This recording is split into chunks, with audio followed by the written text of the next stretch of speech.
Magnamot.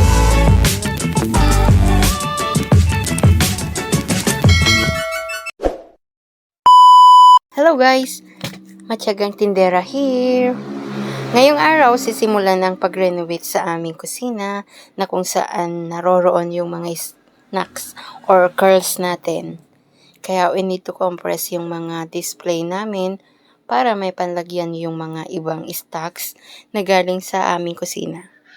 So ayan nga, nakikita nyo guys.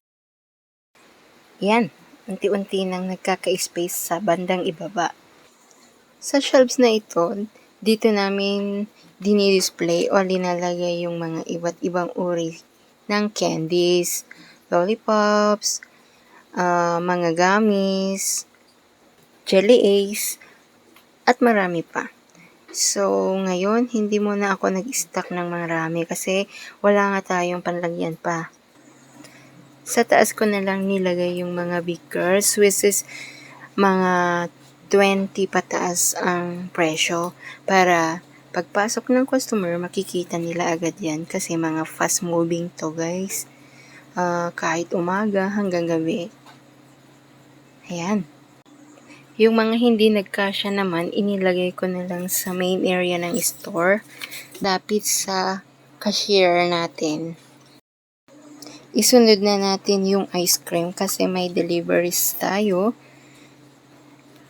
Kailangan din ng mabilisan dito. Hindi tayo pwedeng mabagal sa pag-refill at paglagay ng ice cream kasi mabilis lang matunaw yung ice cream. Ayan, kita mo, di ba sobrang bilis? Kasi hindi tayo pwedeng lumagpas ng kahit ilang minuto lang. Lalambot at lalambot yung ice creams natin. And then, yung mga hindi nagkasya sa shelves, ibinubuhos ko na lang sa ilalim kasi doon talaga ini-stocks yung mga ice cream. Medyo malaki-laki kasi yung binigay na freezer sa atin. Ayan. At saka sobrang fast moving ng ice cream sa ngayon kasi mainit yung panahon, guys. Kaya nag-stock talaga ako ng marami. Ayan. Wow, di ba? Ang sarap mag-ice cream. Nakakatakam. Lahat ng yan masarap, guys. Tapos may pa-free pa tayo.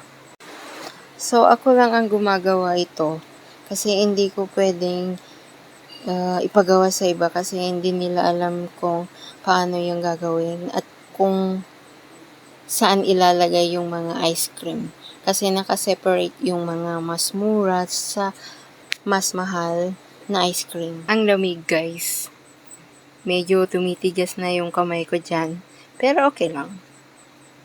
So, hanggang dito na lang ulit guys. Hanggang sa susunod na aking video. Salamat!